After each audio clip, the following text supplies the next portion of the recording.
ॐ अज्ञानतिमिरान्धस्य ज्ञानाञ्जनशलाकया चक्षुरुन्मिलितं येन तस्मै श्रीगुरवे नमः। श्रीचैतन्यमनोभीष्टं स्थापितं येन भूतले स्वयं रूप कदा मह्यं ददाति स्वपदान्तिकम्। वन्देऽहं श्रीगुरो श्रीयुतपदकमलं श्रीगुरून् वैष्णवांश्च श्रीरूपं साग्रजातां सहगणा रघुनाथान्वितं तं सजीवं साद्वैतं सावधूतं परिजनसहितं कृष्णचैतन्यदेवं श्रीराधा कृष्णपादान् सहगणा ललिता श्रीविशाखान्वितांश्च नमो विष्णुपादाय कृष्णपृष्ठाय भूतले श्रीमते भक्तिवेदान्त स्वामिन् इति नामिने नमस्ते सारस्वते देवे गौरवाणी प्रचारिणे निर्विशेषशून्यवादी पाश्चात्यदेशतारिणे नमो महावदन्याय कृष्णप्रेमप्रदायते कृष्णाय कृष्णचैतन्य नाम्ने गौरत्विषे नमः। हे कृष्णा करुणा सिन्धो दीनबन्धो जगत्पते गोपेश गोपिका कान्त श्रीराधा कान्त नमोस्तुते। तप्तकाञ्चन गौराङ्गी श्रीराधे वृन्दावनेश्वरि वृषभानुसुते देवी प्रणमामि हरिप्रिये। वाञ्छाकल्पतरुभ्यश्च कृपा सिन्धुभ्य एव च पतितानां पावनेभ्यो वैष्णवेभ्यो नमो नमः। जय श्री कृष्ण चैतन्य प्रभु नित्यानंद श्री अद्वैत गदाधर शिवासादि गौर भक्तवृंद। हरे कृष्णा कृष्णा कृष्णा हरे हरे हरे राम राम राम हरे हरे।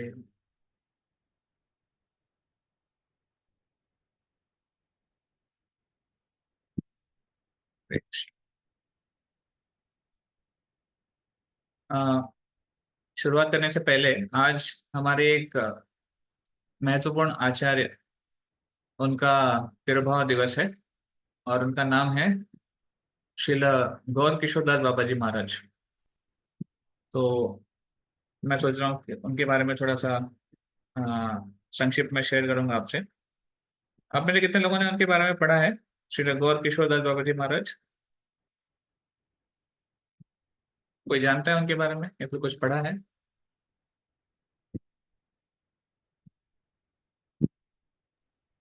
तो ये बस थोड़ा सा सुना है उनके बारे में कंपनी में। ओके, आई थिंक मेरा कैमरा बंद हो गया क्या?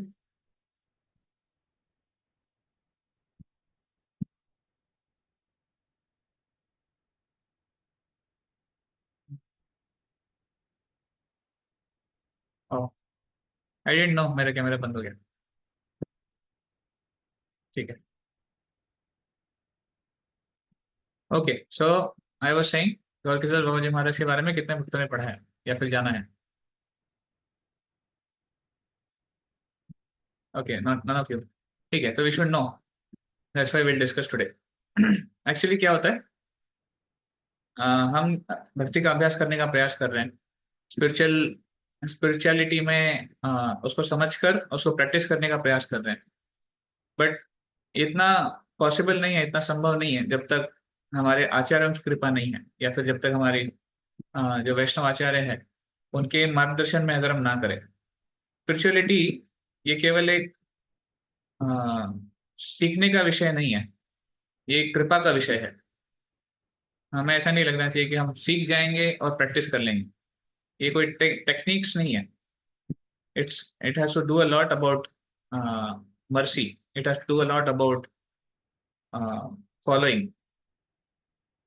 तो इसलिए कई लोग जो स्पिरिचुअलिटी को एक टेक्निकल अप्रोच से आते हैं कि हाँ हम देखेंगे सीखेंगे समझ जाएंगे, फिर वो कभी आगे नहीं बढ़ पाते या फिर वो अ, भ्रमित हो जाते हैं और इसलिए गलत ट्रैक पे चले जाते हैं।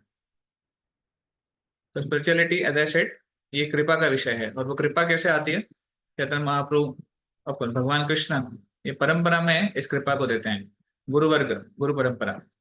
तो हमारे अ, विशेष करके हमारी परंपरा में चैतन्य महाप्रभु के बाद जो षड गोस्वामी है उनका बहुत बड़ा रोल था।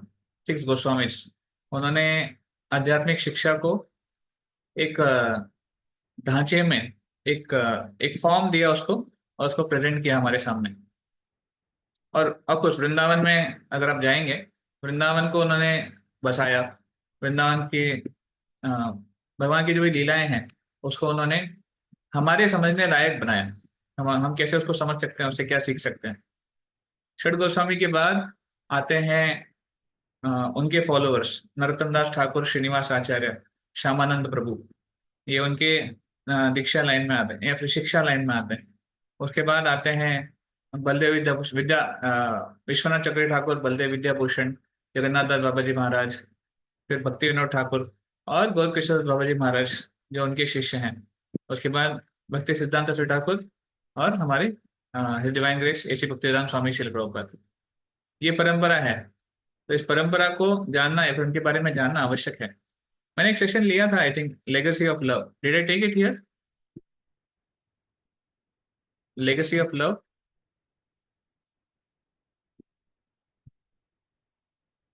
Any idea? No Prabhu ji. यहाँ पे नहीं क्या? हुआ शायद। हाँ, एक सेक्शन है, बहुत सुंदर सेक्शन है, लेगेसी ऑफ लव, वो मैं लूंगा। उसमें हमारे आचार्य के बारे में बहुत डिटेल में नहीं, एटलीस्ट संक्षिप्त में, कैसे हमारी परंपरा कितनी आ, कितनी महत्वपूर्ण है और कितने उसमें मुख्य आचार्य हुए हैं, उसके बारे में डिस्कशन आता है, legacy of love. Anyways, so today, आज जो है श्रील प्रभुपाद जी के गुरु भक्ति सिद्धांत ठाकुर, उनके गुरु श्री गौर किशोर बाबा जी महाराज, उनका तिरुभाव दिवस है। तिरुभाव दिवस मतलब डिसअपियरेंस डे। तो एक्चुअली स्पिरिचुअल लेवल पे अपीयरेंस डिसअपियरेंस ये दोनों सिमिलर हैं, क्योंकि वैष्णव अ, वैष्णव के लिए उसका आविर्भाव होना या फिर तिरुभाव होना, ये सब भगवान की सेवा के लिए ही है। इनफैक्ट वैष्णव आविर्भूत होते हैं, आते हैं धराधाम पे, भगवान की सेवा करते हैं, हरि नाम का प्रचार प्रसार करते हैं, और जाते भी हैं यहाँ से तो कहीं ना कहीं जाकर भगवान के सेवा में, भगवान की लीला में उसका उनका प्रेजेंस होता है। तो वैसे देखा जाए तो तिरुभाव ये प्रसन्नता का भी दिन है और दुख का भी दिन है।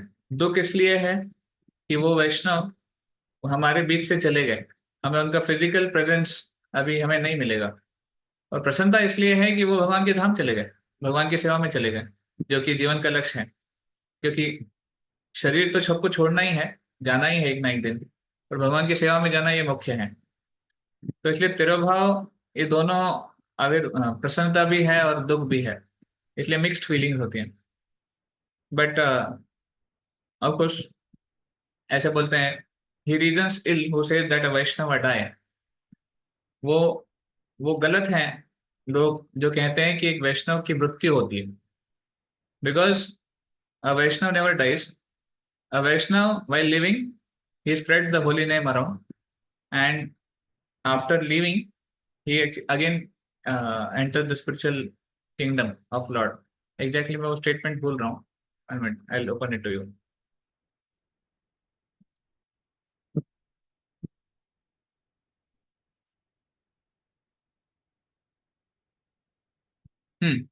He reasons ill who says that Vaishnavas die while thou art still living still in the sound. The Vaishnavas die to live, and living try to spread the holy name around. तो ये बहुत सुंदर statement है, ये श्री भक्तिविनोद ठाकुर ने लिखा था कि इसका मतलब बहुत सिंपल है। Just pasting it in the chat.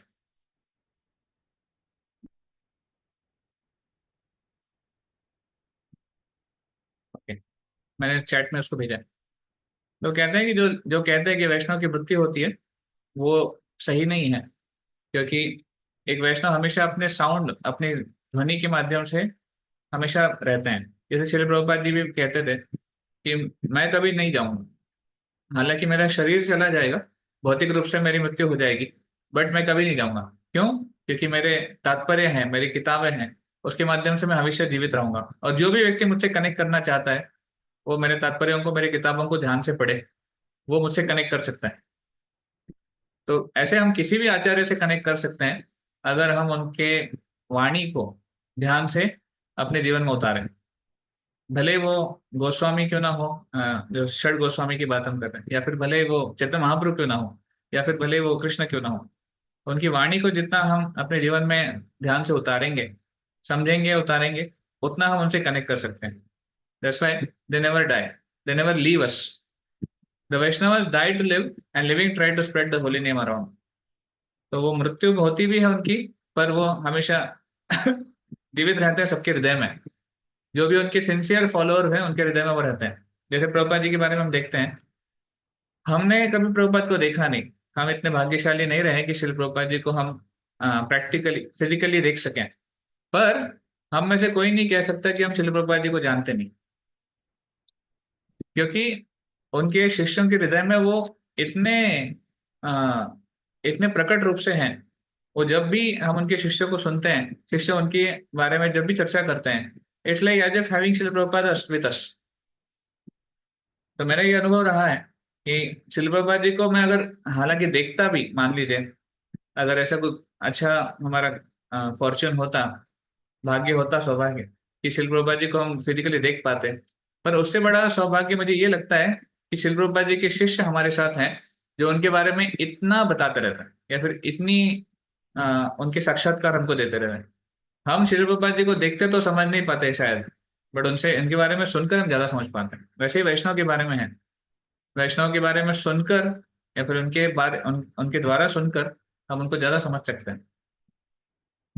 तो this was about disappearance principle. कभी भी जीवन में अगर हमें लगे कि ये मेरे जीवन से चले गए हैं, अभी कैसे होगा, वो एक दुख भरा मोमेंट होता है, बट फिर भी उस व्यक्ति को, उस पर्सनालिटी को अगर हमें आ, अपने साथ रखना है तो उनकी शिक्षाओं के ऊपर ध्यान देना। भले ही वो कोई भी हो, हमारे रिलेटिव्स हैं, हमारे फ्रेंड्स हैं, या फिर सीनियर्स हैं, जूनियर्स हैं, उनकी जो भी टीचिंग्स हैं, उनकी जो भी प्रिंसिपल्स हैं, उन्होंने जो एग्जाम्पल सेट किया उसको अगर अपने जीवन में हम प्रैक्टिस करेंगे तो एज गुड एज उनके साथ रहना है, ऐसा। तो श्रील गौर किशोर बाबा जी महाराज ये भक्ति विनोद ठाकुर उनके शिष्य थे। हमारी परंपरा शिक्षा परंपरा है, ये ध्यान रखिएगा। हालांकि हम दीक्षा के बारे में काफी स्ट्रेस करते हैं, बट मेनली हमारी जो परंपरा है वो शिक्षा परंपरा है। शिक्षा परंपरा मतलब भक्तों ने शिक्षा ली है अपने गुरु से। दीक्षा ली है कि नहीं ली इतना मैटर नहीं करता है, पर शिक्षा जरूर ली है। और इसलिए हमारी परंपरा अगर आप देखेंगे मुख्य करके शिक्षा परंपरा है। जैसे चैतन्य महाप्रभु ने ईश्वरपुरी से दीक्षा ली, पर चैतन्य महाप्रभु के जो शिष्य हैं षड गोस्वामी, जरूरी नहीं कि उनकी दीक्षा हुई जैसे हमारी होती है इस्कॉन में, जैसे दीक्षा होती है वैसे दीक्षा नहीं हुई। सेम थिंग विथ नरोत्तम दास ठाकुर, श्रीनिवास आचार्य, श्यामानंद प्रभु, ये भी षड गोस्वामी के द्वारा दीक्षित नहीं है, इनके अलग अलग गुरु थे। उनके बाद विश्वनाथ चक्र ठाकुर जो आए थे, या फिर बलदेव विद्याभूषण, ये सब दीक्षा परंपरा नहीं है। तो भक्तिविनोद ठाकुर ये एक महान आचार्य थे, काफी रेवोल्यूशनरी आचार्य थे, उनके बारे में कभी हम शेयर करेंगे। तो उनसे शिक्षा प्राप्त थे श्रील गौर किशोरदास बाबा जी महाराज, और इसलिए उनके डिसाइपल, उनके शिष्य के रूप में वो जाने गए। गौर किशोर बाबा जी महाराज मुख्यतः उनके वैराग्य के लिए जाने जाते थे। नमो गौर किशोराय साक्षात वैराग्य मूर्तये विप्रलंब रसाम बोधे पादाम भुजायते नमः, ऐसे उनका प्रणाम मंत्र है। वो अपने वैराग्य के लिए, डिटैचमेंट के लिए बहुत प्रसिद्ध नहीं बोल सकते, बट वो डिटैचमेंट के सिंबल थे। इनफैक्ट वो इतने पढ़े लिखे नहीं थे भौतिक रूप से, वो एक मर्चेंट थे, एक व्यवसायी थे। तो जब वो वृंदावन आए थे सब कुछ छोड़ के वो वहीं रहने लगे, और उसी धराधाम में वो भगवान के नामों का जप करते थे वहां पर। और उनका जप का इंटेंसिटी बहुत स्ट्रांग था, क्योंकि वो नामों के माध्यम से भगवान को कनेक्ट करते थे। तो इतने पढ़े लिखे नहीं थे और उनके पास कोई फैसिलिटी भी नहीं थी। वो जमीन के ऊपर लिखते थे हरे कृष्णा, जमीन पे मिट्टी में हरे कृष्णा लिखकर उसकी पूजा करते थे। उनके पास कोई विग्रह भी नहीं थी। तो देखिए ये भाव बहुत ही ऊंचा भाव है कि भगवान का नाम भगवान से अभिन्न है, तो भगवान के नाम की भी पूजा हो सकती है ऐसे। तो हरे कृष्ण महामंत्र लिख के उसकी पूजा करते थे और वहीं पे जप करते थे। बहुत लोग आते थे उनसे मिलने के लिए, क्योंकि वो प्रसिद्ध थे, अपने वैराग्य के लिए जाने जाते थे। तो काफी लोग उनसे मिलने के लिए आते थे, उनसे प्रश्न पूछने आते थे। बट अधिकांश लोग जो आते थे वो एक भौतिक समाधान के लिए आते थे। तो इसलिए वो बहुत परेशान हो जाते थे कि क्या है, लोग परेशान कर रहे हैं, ये सवाल पूछकर वो सवाल पूछकर, मेरी मतलब मेरी मुझे धन कैसे मिलेगा, मेरी समृद्धि कैसे होगी, मेरे मेरे मैं निरोगी कैसे होऊंगा, व्याधियां कैसे दूर होंगी, यही सब उनके सवाल होते थे। तो कोई स्पिरिचुअल इंक्वायरी के लिए नहीं आता था, कभी नहीं। तो इसलिए वो उनको अवॉइड करते थे। तो कभी कभी वो लोगों से इतने परेशान हो जाते थे कि वो जप करने के लिए, जहां पर शौच का स्थान था, जहां पर लोग जाकर शौच करते थे, वहां जाके बैठते थे कि वहां पे कोई आएगा नहीं, डिस्टर्ब नहीं करेगा मुझे। That was his consciousness. अभी हम नहीं समझ पाएंगे कि ये कैसे, क्या स्तर है। बट उनकी चेतना थी कि उनको हरिनाम करना, उनका फोकस पूरा हरिनाम पे था। उनको वो मैटर नहीं करता था कि सराउंडिंग क्या है। तो लोगों से अवॉइड करने के लिए, लोगों से बचने के लिए वो ऐसे स्थान पे जाके बैठ जाते थे लाइक दैट। तो ये उनका डिटैचमेंट का लेवल था। उनके पास कोई पोजीशन नहीं था, कोई उनके पास बिलोंगिंग्स नहीं थे, केवल उनका एक पोजीशन था, हरिनाम। शिला भक्ति सिद्धांत ठाकुर, जो शिल प्रभुपाद जी के गुरु थे हमारे, उन्होंने गौर किशोर बाबा जी महाराज को अप्रोच किया था दीक्षा के लिए। तो शुरुआत में गौर किशोर बाबा जी महाराज, इन्होंने मना कर दिया, बोले हम नहीं दीक्षा देंगे, कि हमने किसी को दीक्षा नहीं दी आज तक। तो देखिए, भक्ति सिद्धांत सरस्वती ठाकुर ये बहुत रेवोल्यूशनरी प्रचारक थे और बहुत प्रसिद्ध थे अपने समय में। उन्होंने 1920s में 30s 2240s के, सॉरी, 1910 टू 1935 जब तक वो रहे, उसमें उन्होंने बहुत प्रचार किया। और इतने बड़े बड़े लोगों को उन्होंने प्रचार किया था, तो इसलिए वो काफी प्रसिद्ध भी थे। तो ऐसा व्यक्ति दीक्षा के लिए आ रहा है, तो कोई भी बोलेगा हाँ तुम मेरे फॉलोअर बन जाओ, तो मेरा नाम होगा। राइट, आजकल ऐसे ही होता है ना। अगर कोई किसी के फॉलोअर, कोई प्रसिद्ध व्यक्ति अगर किसी का फॉलोअर बन जाता है, उस गुरु की या फिर उस व्यक्ति की प्रसिद्धि बहुत बढ़ जाती है कि सो एंड सो व्यक्ति इसका फॉलोअर है। तो जब इन्होंने अप्रोच किया दीक्षा के लिए, इन्होंने मना कर दिया। गौर किशोर बाबाचार्य महाराज ने मना कर दिया, बोले हम नहीं देंगे, मैंने कभी किसी को दीक्षा नहीं दी है और मुझे फॉलोइंग नहीं चाहिए। तो फिर भी भक्तिवेदांत ठाकुर नम्र भाव से अप्रोच करते रहे। ऐसे बताते हैं कि उन्होंने काफी बार अप्रोच किया, तब जाके, इनफैक्ट वो फिर भी नहीं मान रहे थे। वो कह रहे थे कि मैं, एक बार वो कहते हैं उनको कि मैं चैतन्य महाप्रभु से पूछूंगा आपको दीक्षा देना है कि नहीं देना है। अगली बार वो आए तो गौरकिशोर बाबा जी महाराज कहते हैं कि मैंने पूछा नहीं, अभी बात नहीं हुई हमारी। नेक्स्ट टाइम वो आए, उनको कहा गया कि उन्होंने मना किया देने के लिए दीक्षा। तो ऐसे वो अवॉइड कर रहे थे। फाइनली भक्ति सिद्धांत सरवी ठाकुर, इनको लगा कि मेरी क्या, जीवन का कोई फायदा नहीं है, जीवन में अगर गुरु नहीं है तो कोई उपयोग नहीं है जीवन का। तो इतना क्वालिफिकेशन होने के बाद भी उनको डिपेंडेंसी थी गुरु के ऊपर, भक्ति सिद्धांत ठाकुर को। तो उन्होंने सोचा कि मेरे गुरु मुझे स्वीकार नहीं कर रहे हैं, तो मैं जाके आत्महत्या कर लूंगा। वो गंगा में जाके सुसाइड करने वाले थे। तब गौर किशोर दास बाबा जी को पता चला कि ये जाकर सुसाइड करने वाले हैं। तो उन्होंने उनको जाके मना किया, नहीं नहीं, आप ऐसा मत करिए, मैं आपको दीक्षा दूंगा। That was the extent of his testing. आज हमारी हमारे केस में यहाँ पर अगर किसी ने दीक्षा नहीं दी, किसी गुरु ने दीक्षा नहीं दी, तो हम ठीक है, इनसे नहीं लेंगे, किसी और से ले लेंगे, हमारे पास ऑप्शन बहुत है। पर एक शिष्य को कभी भी ऐसे नहीं लगना चाहिए कि मेरे पास बहुत ऑप्शन है। उन्हें डिपेंडेंसी होनी चाहिए अपने गुरु के ऊपर। जब एक बार हम गुरु डिसाइड करते हैं, तो उनका आश्रय लेने के लिए हमें तत्पर रहना चाहिए। ना कि हमें, हमारा मेन फोकस दीक्षा के ऊपर नहीं है, हमारा मेन फोकस वो रिलेशनशिप के ऊपर है उस गुरु के साथ। तो इसलिए दीक्षा गुरु बहुत ही स्पेशल रिलेशनशिप है।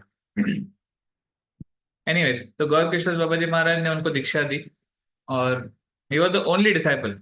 वो एकमात्र शिष्य थे उनके। तो ऐसे गौर किशोर दास बाबा जी महाराज ये अ, अपने वैराग्य के लिए और अपने भक्ति के लिए जाने जाते थे। वो श्रील भक्तिविनोद ठाकुर के साथ, उनको भक्तिविनोद ठाकुर के लेक्चर सुनते थे, उनके साथ चर्चा करते थे, उनको अच्छा लगता था। वृंदावन में भी रहे हैं, मायापुर में भी रहे हैं, नवदीप धाम में। और वहां पर भी उनकी, इनफैक्ट उनकी समाधि मायापुर में है, नवदीप धाम में। तो ऐसे महान वैष्णव का आज तिरुभाव दिवस है। हम भी उनको प्रार्थना कर सकते हैं कि हमारे जीवन में भी उनके जैसे वैराग्य का एक अंश हम भी उत्पन्न करें। हम उसके जैसा तो हम इमिटेट नहीं कर सकते उनको, बट हम जरूर उनको फॉलो कर सकते हैं। उन्हें किसी भी पूजा लाभ प्रतिष्ठा नेम फेम प्रेस्टीज की कोई अट्रैक्शन नहीं था उनका। वो कंप्लीटली पूरी तरह भगवान के नाम के ऊपर आश्रित थे, और भगवान के नाम के लिए वो उसको ध्यानपूर्वक जप करने के लिए वो अ, हमेशा तत्पर रहते थे। तो हम भी अपने जीवन में वो प्रयास कर सकते हैं उनके आशीर्वाद से। इसलिए गौर किशोर बाबा जी महाराज की जय। तो एक्चुअली नवदीप धाम में ये बहुत ही एक विशेष अवसर है। अभी हम रिसेंटली गए थे मायापुर नवदीप धाम। तो वहां पे चैतन्य महाप्रभु, नित्यानंद प्रभु और पंचतत्व जो अद्वैत आचार्य श्रीनिवास श्रीवास ठाकुर और अ, गदाधर पंडित, इनकी लीलाओं ने, इनके इनके माध्यम से उन्होंने चैतन्य महाप्रभु ने एक स्टोर हाउस खोल दिया है। किसका? कृष्ण प्रेम का। जैसे दुकान में हम जाके कुछ चीजें लेने जाते हैं ना, ग्रोसरी है या फिर सब्जी है, तो वैसे ही कृष्ण प्रेम का स्टोर हाउस, कृष्ण प्रेम की दुकान कहाँ है? भगवान की जहाँ पे लीलाएं होती हैं, विशेष करके नवदीप मायापुर धाम, अन्य स्थान भी है, बट ये जगह बहुत पोटेंट है जहाँ पर हम जाकर कृष्ण प्रेम को या फिर भगवान के प्रति जो भक्ति है उसका आस्वादन कर सकते हैं, उसको प्रैक्टिस कर सकते हैं और वापस आ सकते हैं जहाँ पे अभी हम रहते हैं, वहां पे आके उसको शेयर कर सकते हैं लोगों के साथ। तो हमें धाम के लिए जाना चाहिए रेगुलरली। हमें धाम विजिट करना चाहिए, दर्शन करना चाहिए, प्रार्थना करनी चाहिए, वहां पर कुछ समय बिताना चाहिए और फिर वापस आना चाहिए। हमें धाम में 100% निवास करने की आवश्यकता नहीं है, क्योंकि शिल प्रभुपाद जी ने भी हमें ये मूड नहीं दिया कि जाकर धाम में ही रह जाओ। शिल प्रभुपाद जी खुद वृंदावन धाम को छोड़कर पूरे विश्व में गए प्रचार करने के लिए। वो चाहते तो वृंदावन में रह सकते थे, बट उन्होंने प्रचार करना ज्यादा इंपॉर्टेंट समझा रादर देन धाम को एंजॉय करना। तो वैसे ही कोई भी धाम हो, मायापुर, नवदीप, अ, या फिर वृंदावन धाम, जगन्नाथपुरी धाम या फिर कोई भी अन्य धाम है, ऐसे धामों को हमें स्पिरिचुअल नरिशमेंट के लिए जाना चाहिए, ना कि एंजॉयमेंट के लिए। एंजॉयमेंट मतलब भोग करने के लिए तो नहीं, बट अगर कोई स्पिरिचुअली भी भोग करना चाहता है कि मैं वहीं रहूंगा, वहीं जाके नाम जप करूंगा, वापस वहां से नहीं जाऊंगा, तो एक प्रकार से ये भी स्पिरिचुअल एंजॉयमेंट हो जाता है, वो भी नहीं चाहिए। पर मायापुर नवदीप धाम बहुत विशेष है। चैतन्य महाप्रभु औदार्य अवतारी है, मोस्ट बेनिफिशेंट, नमो महावदन्याय उनको बोला जाता है। तो महावदन्याय मतलब आ, वदन्याय मतलब मर्सीफुल, कृपालु है, और महावदन्याय मतलब मोस्ट मर्सीफुल, बहुत कृपालु है, परम कृपालु। तो उनको परम कृपालु क्यों कहा गया है? क्योंकि उन्होंने जो किया चैतन्य महाप्रभु ने फ्रीली सबको कृष्ण प्रेम बांट दिया। किसी की कोई योग्यता है नहीं है, क्या कर रहे हैं क्या नहीं कर रहे हैं, कुछ भी नहीं देखा। He distributed love of God and made everyone join the sankirtan movement when he was there, जब वो थे वहां पर धराधाम में। पूरे भारत भर में उन्होंने भ्रमण किया था। उनके टूर के ऊपर भी एक पूरे डिस्क्रिप्शन है, कैसे चैतन्य महाप्रभु 2 साल के लिए भ्रमण किए थे, साउथ इंडिया जाकर वापस आए थे। और उनके जाने का एक ही पर्पस था कि लोगों का उद्धार करना है, इस प्रकार। तो चैतन्य महाप्रभु, नित्यानंद प्रभु और पंचतत्व, इन्होंने मायापुर धाम में बहुत ही सुंदर सुंदर विशेष लीलाएं की है, जिसकी वजह से हम वहां पर जाकर उसका आस्वादन कर सकते हैं। एक बहुत ही सुंदर गीत है, परम करुणा पहो दुई जन। एक बार मैं सोचा था कि उसको हम गा सकते हैं।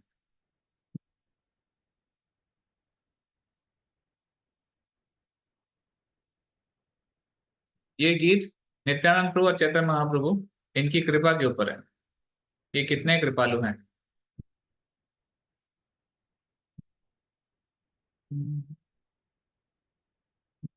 Sharing my screen.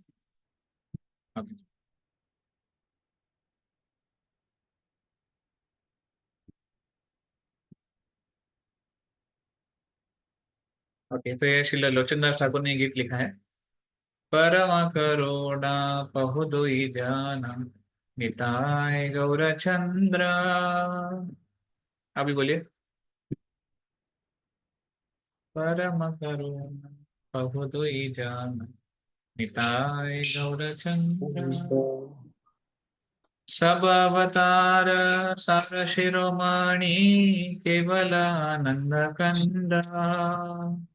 सब अवतार स्वर शर्मा केवल आनंद कंद।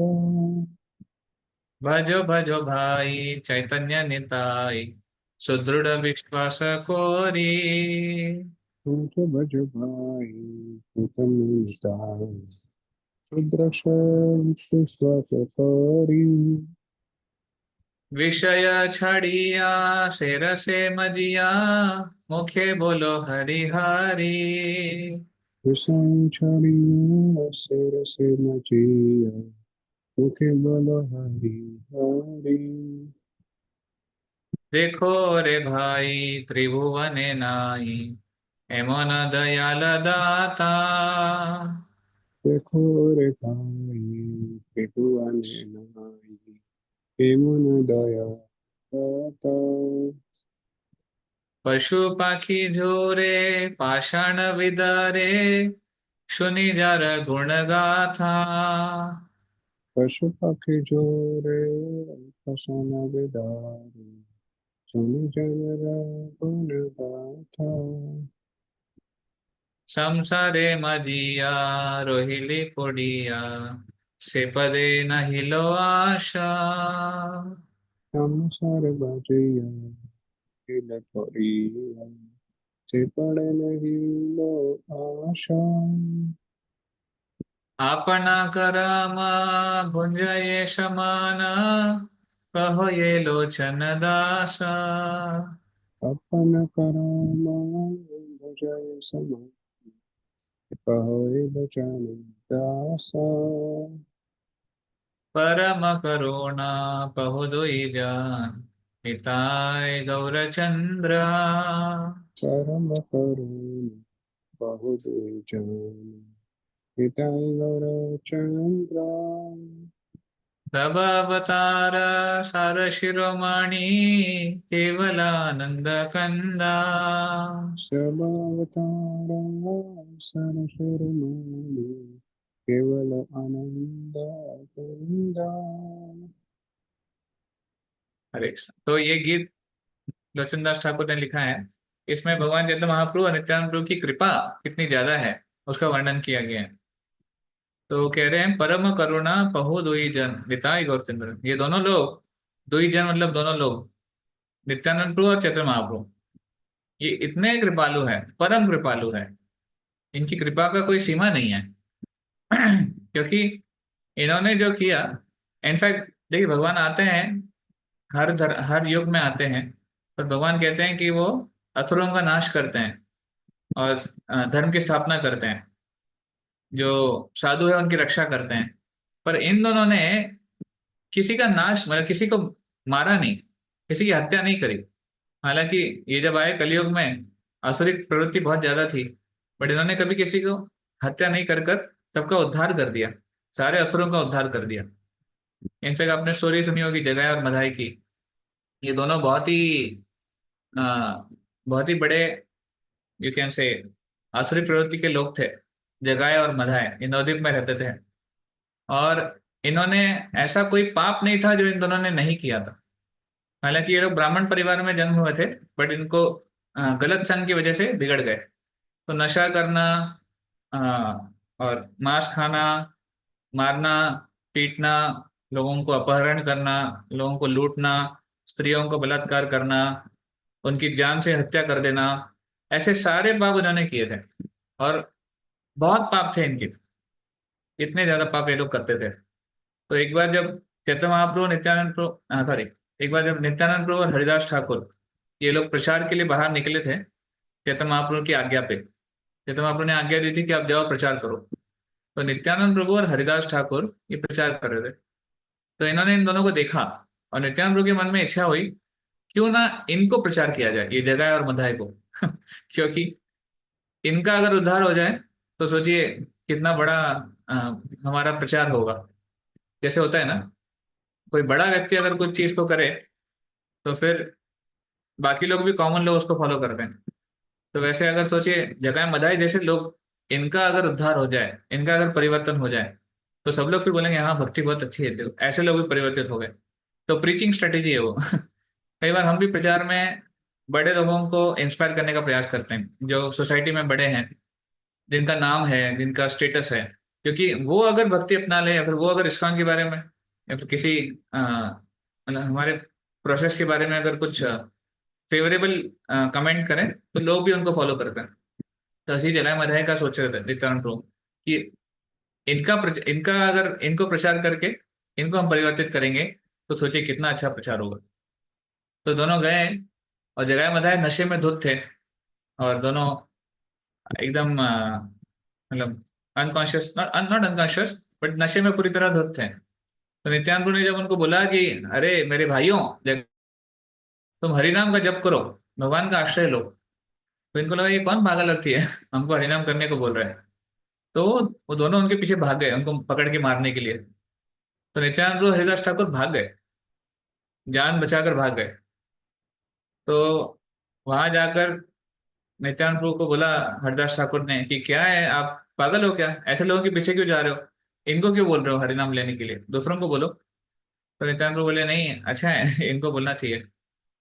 नेक्स्ट टाइम वापस ये मिले, वापस जानबूझ के नित्यानंद प्रभु गए उनके पास, उनको बोला भाइयों हरिनाम करो, हरिनाम का आश्रय लो। इस बार उनमें से तो एक था जगह और मधाय में, नाम था उसका मधाय।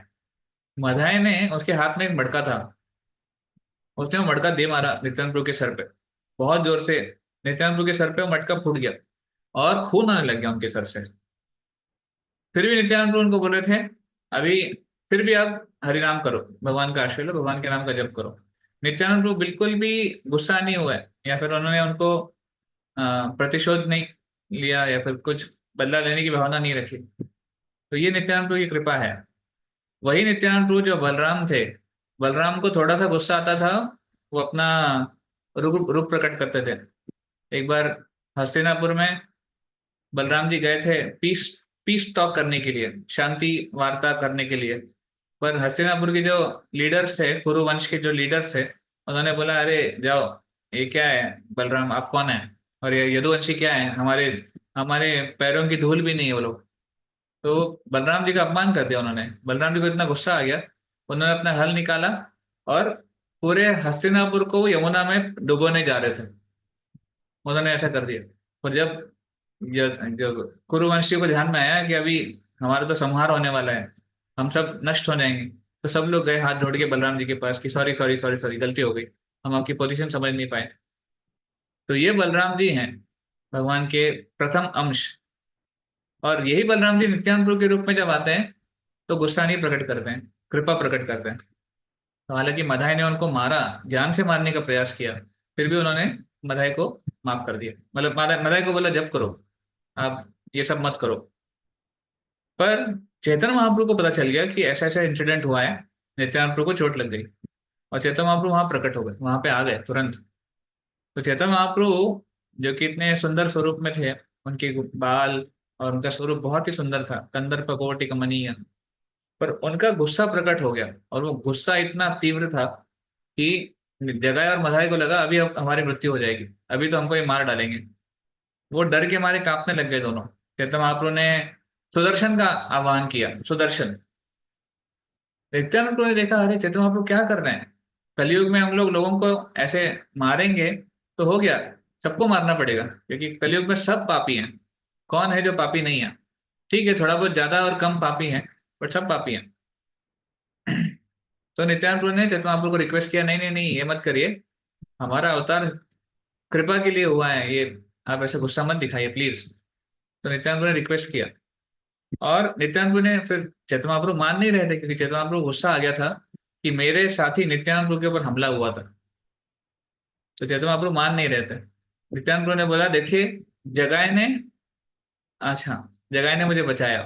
एक्चुअली हुआ क्या था, जब सेकेंड टाइम मधाई ने उनको मारा, मटकी को सर पे मारा, नित्यानंद प्रभु ने फिर भी बोला कि हरि नाम लो, इन सब चीजों को छोड़ दो, गलत चीजों को छोड़ दो।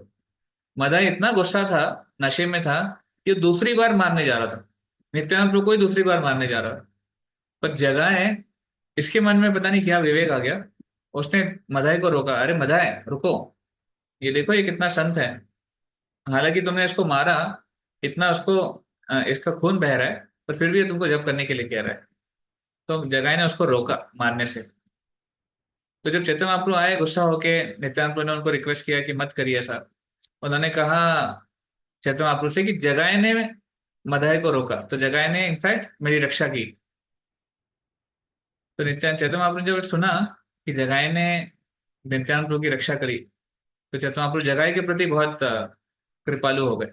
जगाई को उन्होंने आलिंगन किया और उसको कृष्ण प्रेम दे दिया। वो पूरी तरह परिवर्तित हो गया। और मधाई अभी भी खड़ा था। मधाई के ऊपर नित्यानंद, मधाई के ऊपर चैतन्य महाप्रभु का गुस्सा अभी भी था। तो मधाई ने बोला कि सर प्रभु जी मतलब चैतन्य महाप्रभु, हम दोनों हमेशा साथ में रहे हैं, पार्टनर इन क्राइम। तो आपने जगाई के ऊपर कृपा करी, मेरे ऊपर भी कृपा कर दीजिए। तो चैतन्य महाप्रभु ने बोला नहीं, आपने नित्यानंद प्रभु के ऊपर हमला किया है, उनको मारने का प्रयास किया, आपको मैं कृपा नहीं करूंगा। तो मदाई ने पूछा फिर कैसे होगा मेरा उद्धार, मुझे कृपा कैसे मिलेगी? तो बोले नित्यानंद प्रभु का ही आश्रय लेना पड़ेगा आपको, जिसको आपने मारा है। तो तुरंत नित्यानंद प्रभु के पैर चरणों में जाके वो गिर गए मदाई।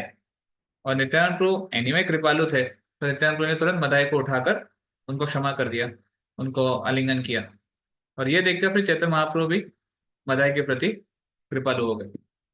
तो उस दिन दोनों को कृष्ण प्रेम मिल गया, जगाई और मदाई, जो कि इतने बड़े डॉन थे दोनों कि उनको पकड़ने के लिए पूरी दुनिया की फोर्स भी कम थी। और वो दोनों कृपा की वजह से परिवर्तित हो गए और भगवान के शुद्ध भक्त बन गए। तो इसलिए इस गीत में जब लोचनदास ठाकुर बताते हैं परम करुणा पहु दुई जन, आपसे ज्यादा करुणा कौन कौन कर सकता है? इतने मतलब इतने बुरे लोगों को भी आपने उद्धार कर दिया। तो जो थोड़े अच्छे हैं, जो कुछ गलत काम नहीं कर रहे, इनका तो कहना ही क्या, इनका तो आप डेफिनेटली उद्धार करोगे ऐसे। आगे क्या था? भजो भजो भाई चैतन्य निताई सुदृढ़ विश्वास कोरी। तो कह रहे हैं इसलिए क्योंकि दोनों इतने कृपालु हैं, इसलिए उनका भजन करो, इनको इनको पूजो। कलयुग के आराध्य देवता हैं। अब कुछ राधा कृष्ण की हम पूजा करते हैं, बट कलयुग में वही कृष्णा श्रीमती राधा रानी का भाव लेकर आए हैं चैतन्य महाप्रभु के रूप में। और वही बलराम जी आए हैं नित्यानंद प्रभु के रूप में, और ये करुणा बांटने के लिए आए, कृपा बांटने के लिए आए। इसलिए इनका भजन करो, इनको प्रार्थना करो, इनको वर्शिप करो। सुदृढ़ विश्वास कोरी, और विश्वास के साथ करो। ऐसा मत समझो कि ये कुछ करेंगे कि नहीं मेरी लाइफ में, मैं इनकी पूजा करूंगा तो मेरा शुद्धिकरण होगा कि नहीं होगा, ऐसे डाउट मत रखो। विश्वास रखो कि डेफिनेटली होगा। विषय छाड़िया शेर से मजिया मुख्य बोलो हरि हरि। और विषय वासनाओं को छोड़कर, जो हमारी जो अटैचमेंट्स हैं मटेरियल लाइफ के प्रति, भौतिक सुख के प्रति, उसको छोड़कर भगवान का नाम लो, हरि हरि, हरे कृष्ण महामंत्र का नाम लो। फिर वो कह रहे हैं अच्छा ठीक है, नाम तो हम ले लेंगे, पर उसमें इतना क्या स्पेशलिटी क्या है? फिर वो कहते हैं, लोचनदास ठाकुर कहते हैं देखो अरे भाई त्रिभुवन नाई एमोना दयालु दाता। तीनों लोगों में इतना दयालु और कोई नहीं है कि जो ऐसे लोगों का भी उद्धार कर दे देगा मधाई की तरह, और अन्य लोगों का। इतना कृपालु और कोई नहीं है, तीनों तीनों लोकों में कोई नहीं है। पशु पाखी झोरे पाषाण विदरे शुनि जार गुण गाता। पशु पाखी, ये पशु और पक्षी भी उनके गुणों को सुनकर उनकी आंखों में आंसू आ जाते हैं। जो पाषाण है, जो पत्थर है, वो पिघल जाते हैं भगवान चैतन्य महाप्रभु नित्यानंद प्रभु के गुणों को सुनकर। तो मनुष्य का तो क्या ही कहना, पशु पक्षी भी प्रभावित हो जाते हैं, तो हमको तो होना ही चाहिए। फिर लास्ट में वो कहते हैं संसारे मजिया रोहिली पड़िया से पदे नहिलो आश। हमारा ये दुर्भाग्य ये है कि हम इस संसार के सुख में रहना चाहते हैं, और हम संसार के सुख के प्रति बहुत आसक्त हैं, और इसी में हम लगे रहना चाहते हैं। हमें भगवान के नाम प्रति कोई आसक्ति नहीं है, भगवान की सेवा के प्रति ज्यादा आसक्ति नहीं है। हम अपने हिसाब से भगवान को, आई मीन टू से, अपने हिसाब से जीवन को जीना चाहते हैं, ना कि भगवान ने जैसे कहा है वैसे। शिक्षाष्टकम में भी दूसरे श्लोक में आता है ना, नाम नामकारी बहुधा निज सर्वशक्ति तत्रार्पिता नियमित स्मरणेन काल एतादृशी तव कृपा भगवन् ममापि दुर्दैव मित्रिशम यहाँ जनी नानुराग। कि प्रत्येक नाम में आपने इतनी शक्ति दी है, आपने अपनी पूरी शक्ति हर नाम में, एक बार आप नाम लेंगे हरे कृष्ण, तो भगवान की शक्ति का संचार है ये। तो भगवान के ये जो शिक्षाष्टकम का दूसरा श्लोक है, इसमें बताया गया है कि सारे नामों में इतनी पोटेंसी, इतनी शक्ति है कि हम भगवान को रियलाइज कर सकते हैं। पर दुर्दैवम ईदृशम इहा जनी न अनुरागा, मेरा मिसफॉर्चून इतना है, मेरा दुर्भाग्य इतना है कि मुझे कोई अटैचमेंट नहीं, होली नेम के प्रति मुझे कोई आसक्ति नहीं है, मुझे इंटरेस्ट ही नहीं आता चैंटिंग करने में, मेरा मन ही नहीं लगता। क्यों मन नहीं लगता? क्योंकि मेरे भौतिक सुख के प्रति अटैचमेंट ज्यादा है, भौतिक सुख भोगने के प्रति अटैचमेंट ज्यादा है, इसलिए मेरा हरिनाम में मन नहीं लगता। तो यहाँ पर भी लोचन दास ठाकुर कहते हैं कि मैं इसी को भोगने के प्रयास में हूँ, और फिर अपने कर्मों का रिएक्शन में भोगता हूँ। अपना कर्म भुंजाए समाना, मतलब मेरे कर्मों का रिएक्शन जो भी होगा, अगर मैं भौतिक सुख के पीछे भाग रहा हूँ तो डेफिनेटली यमदूत मुझे पकड़कर यमराज के पास लेके जाएंगे और मुझे सजा सुनाएंगे। पर अगर मैं नित्यानंद प्रभु चैतन्य महाप्रभु की कृपा को लेता हूँ तो डेफिनेटली विष्णुदूत हमें आध्यात्मिक जगत में लेके जाएंगे। तो चॉइस हमारी है, हमें कौन से दूतों के द्वारा लेके जाना चाहते हैं। हम चाहते हैं कि विष्णुदूत आए तो हमें भगवान का आश्रय लेना पड़ेगा, हरिनाम का आश्रय लेना पड़ेगा। और हम चाहते हैं कि यमदूत आए तो फिर ठीक है, मटेरियल अटैचमेंट्स बनाए रखिए, जो चल रहा है वो चलने दीजिए, डेफिनेटली यमदूत आएंगे। तो इस गीत में इस प्रकार नित्यानंद प्रभु और चैतन्य महाप्रभु इनकी कृपा का वर्णन हुआ है। और वो नवदीप धाम, वहां पर जो भगवान ने इस संकीर्तन आंदोलन का इनॉग्रेशन किया, उसके माध्यम से इन्होंने कृपा का प्रचार प्रसार किया। मायापुर में नवदीप में एक और स्थान है जहाँ पर ये संकीर्तन आंदोलन इनॉग्रेट हुआ था, उसका नाम है श्रीवास आंगन। तो श्रीवास ठाकुर जो पंचतत्व में से एक व्यक्ति हैं, तो श्रीवास ठाकुर के घर में ये होता था, संकीर्तन होता था। चैतन्य महाप्रभु ने सबको बोला था कि चलो श्रीवास ठाकुर के घर चलो, हम संकीर्तन करेंगे। सब लोग आते थे, जो भी उनके कॉन्फिडेंशियल लोग थे सब आते थे संकीर्तन के लिए। और एक दिन संकीर्तन करते करते चैतन्य महाप्रभु ने बोला, हम लोग दिन में संकीर्तन करते हैं, रात को सोते हैं, मतलब रात का टाइम हम वेस्ट कर रहे हैं, तो रात को सोना क्यों है, रात को संकीर्तन होना चाहिए। तो सबने बोला हरि बोल, बढ़िया।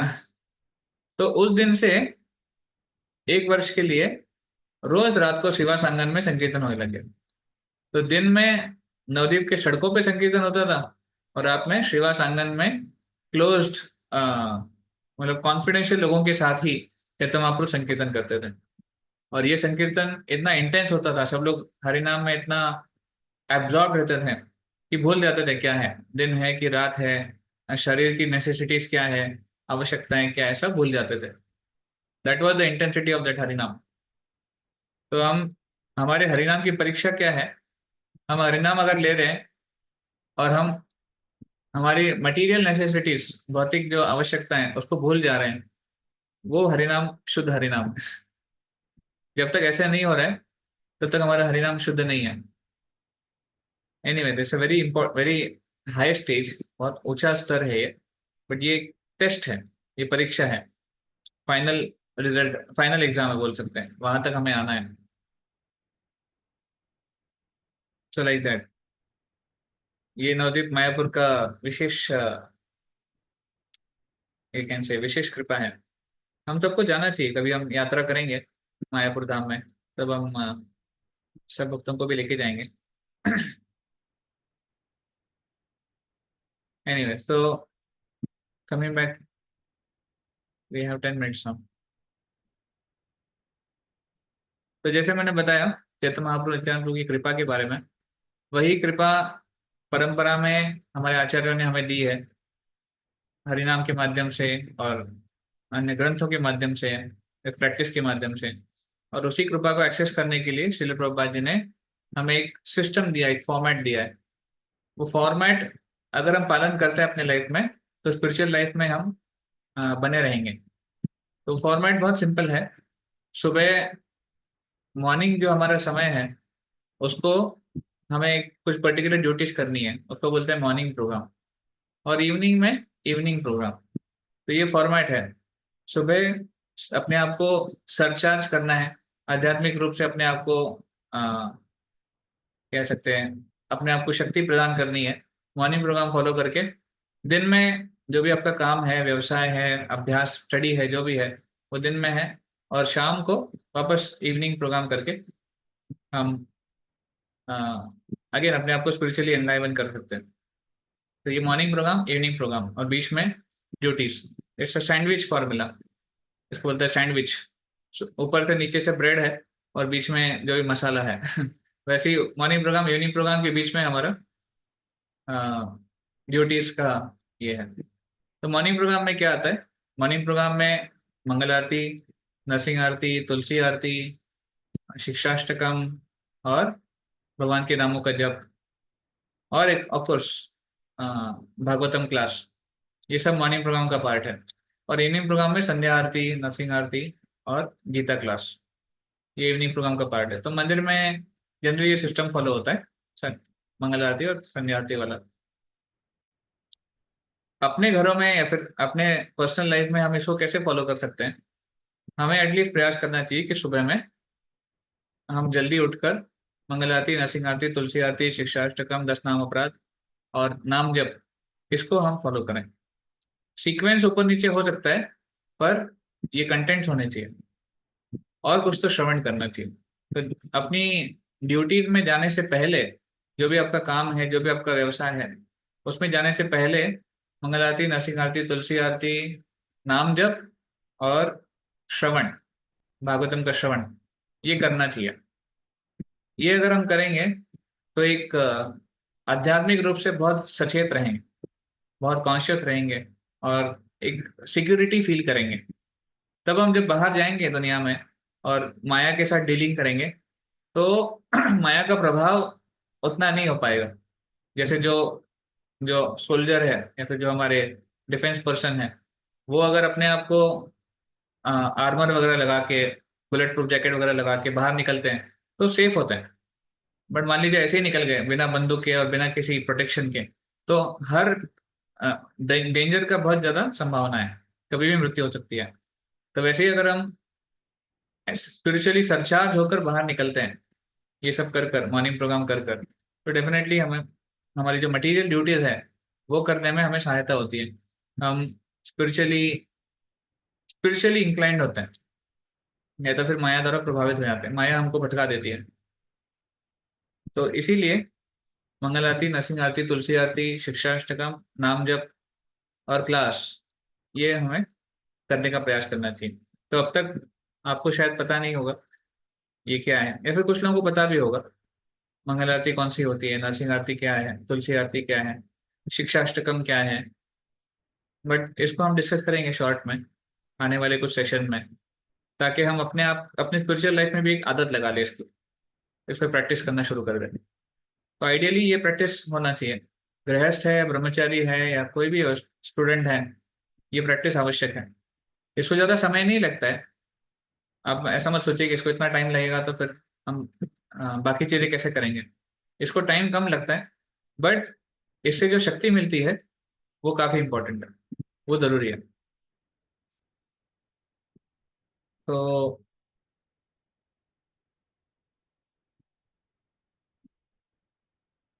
I am sharing with you.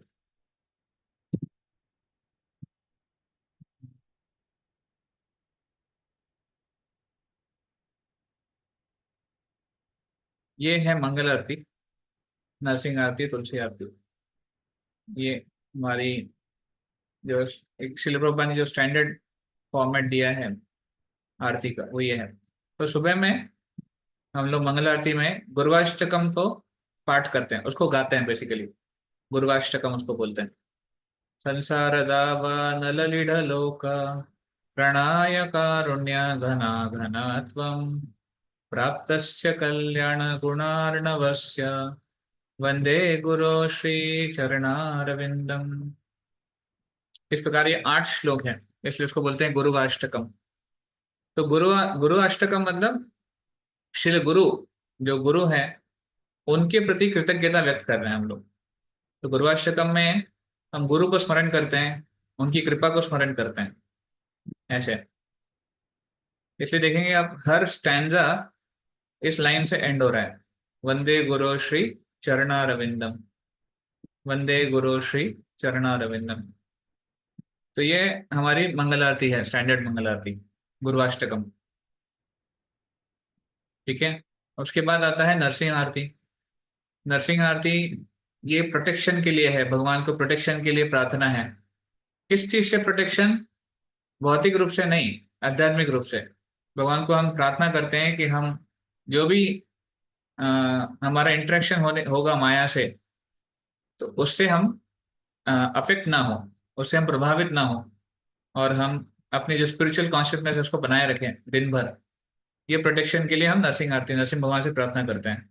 क्योंकि नरसिंह भगवान ने प्रहलाद को प्रोटेक्ट किया था, हिरण्यकशिपु को उसका वध किया था, उनका उद्धार किया था। तो इसीलिए भक्ति को प्रोटेक्ट करने के लिए नरसिंह नरसिंह हम भगवान से प्रार्थना करते हैं। तो ये भी बहुत सुंदर आरती है। इनफैक्ट नरसिंह आरती सबसे पहले याद करते हैं भक्त लोग। छोटी है और बहुत सुंदर है। नमस्ते नरसिंहाय प्रह्लादलादायिने हिरण्यकशिपुर्वक्षः शिलाटङ्कनखालये, ऐसे। तो ये नरसिंह आरती हो गई। फिर तुलसी आरती हम गाते हैं। तुलसी आरती क्या है? भगवान की जो अ, तुलसी महारानी, ये भगवान की सबसे प्रिय सेविका है। इनफैक्ट भक्ति अगर चाहिए तो तुलसी महारानी को प्रार्थना करना आवश्यक है। वृंदाय तुलसी देवी प्रियाय केशवस्य च विष्णु भक्ति प्रदे देवी। तुलसी महारानी का पोजीशन क्या है? वो विष्णु भक्ति प्रदान करती हैं, कृष्ण भक्ति प्रदान करती हैं। तो इसलिए उनको प्रार्थना करते हैं रोज सुबह हम लोग तुलसी आरती गा के। तो ये तुलसी प्रणाम मंत्र है।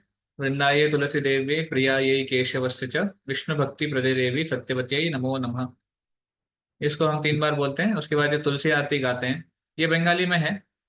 नमो नमः तुलसी कृष्ण प्रेयसी, नमो नमः राधा कृष्ण सेवा पाओ, यही अभिलाषी। तो ऐसे ये कुछ श्लोक है इसमें। मैं भी डिटेल में नहीं जा रहा हूँ क्योंकि मैं भी हम अगले सेशन में एक एक करके डिस्कस करेंगे। तो ये तुलसी आरती गाते हैं। उसके बाद तुलसी प्रदक्षिणा, तो तुलसी महारानी की प्रदक्षिणा करना है, उनको जल चढ़ाना है रोज। तो ये तुलसी प्रदक्षिणा मंत्र है। जब प्रदक्षिणा करते हैं तो इसको बोलते हैं। यानी कानी च पापानि ब्रह्म हत्यादिकानि च तानि तानि प्रणश्यन्ति प्रदक्षिणा पदे पदे, ऐसे। तो इस प्रकार ये 3 आरतियां हम लोग रोज करते हैं, बैक टू बैक, एक के बाद एक। और उसके बाद मंदिर में, मतलब मंदिर में जनरली 4:30 मॉर्निंग प्रोग्राम शुरू होता है, 4:30 बजे। तो 4:30 बजे मंगल आरती, लगभग 4:55 को नरसिंह आरती, 5:05 पे तुलसी आरती शुरू होती है, जो कि चलती है 5:15 तक, 5:20 तक। उसके बाद शिक्षाष्टकम, जो चैतन्य महाप्रभु ने 8 श्लोक हमें दिए हैं, उसको हम पाठ करते हैं, उसको रिसाइट करते हैं एवरी डे। तो शिक्षाष्टकम भी बहुत इंपॉर्टेंट है, उसको मीनिंग समझना भी बहुत इंपॉर्टेंट है। आई थिंक इसमें है नहीं शिक्षाष्टकम। ओके, इंग्लिश वाले में है। I share.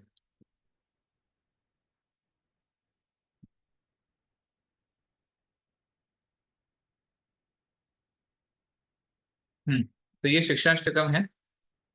चेतो दर्पण मार्जनम भव महादावाग्नि निर्वापणम श्रेय कैरव चंद्रिका वितरणम विद्यावधु जीवनम। इस प्रकार ये पहला श्लोक है।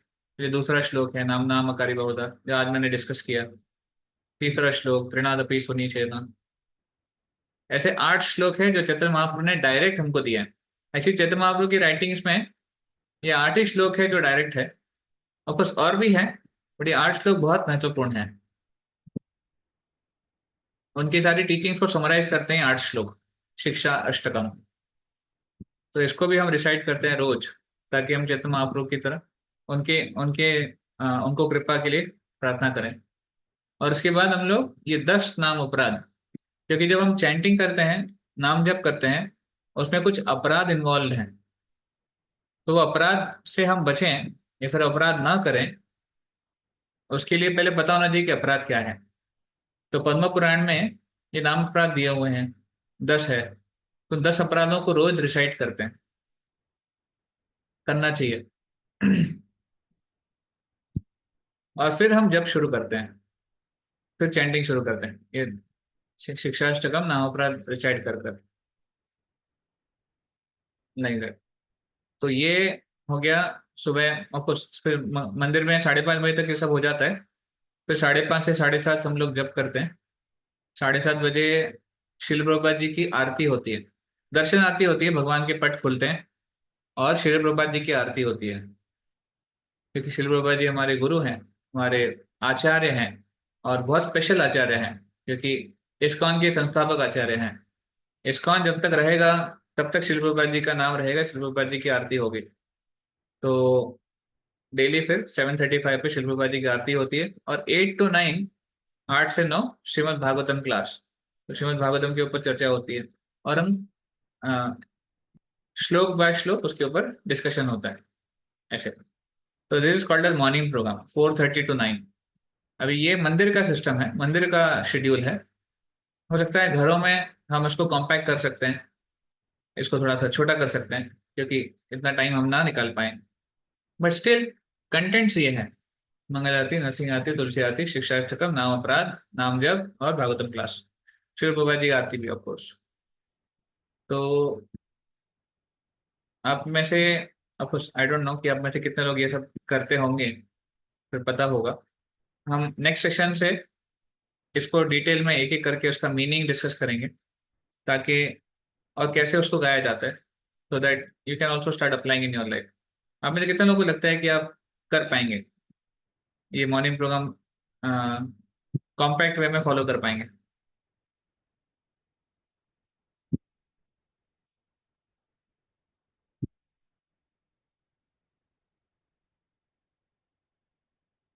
वो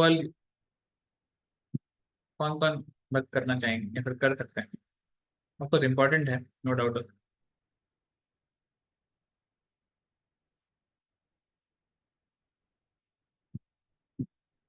इस्कॉन में अ, अगर हम इसका मतलब इस्कॉन के माध्यम से भक्ति को अगर सीरियसली स्टडी करना चाहते हैं, तो ये प्रोसेस है, ये आवश्यक है।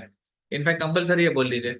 जब दीक्षा होती है तो दीक्षा में ये सब देखा जाता है कि कौन कैसे मॉर्निंग प्रोग्राम फॉलो कर रहे हैं, किसको कितना आता है, याद है। तो मैं आपको अभी से इसलिए बता रहा हूँ ताकि आप धीरे धीरे इसको याद करना शुरू कर दें। इसको रिसाइट करना और याद करना, ये बहुत ही इम्पोर्टेंट है। ओके, तो विल एंड हियर नाउ। हमारा सेशन यहाँ पर एंड करते हैं। नेक्स्ट टाइम से हम इसके बारे में और चर्चा करेंगे, मॉर्निंग प्रोग्राम के बारे में। Any questions?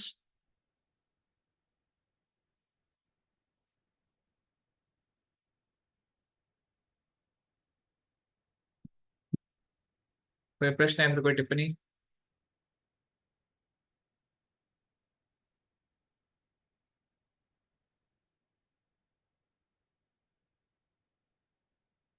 ठीक है, तो meeting is there, will end for today. Hare Krishna. Hare Krishna.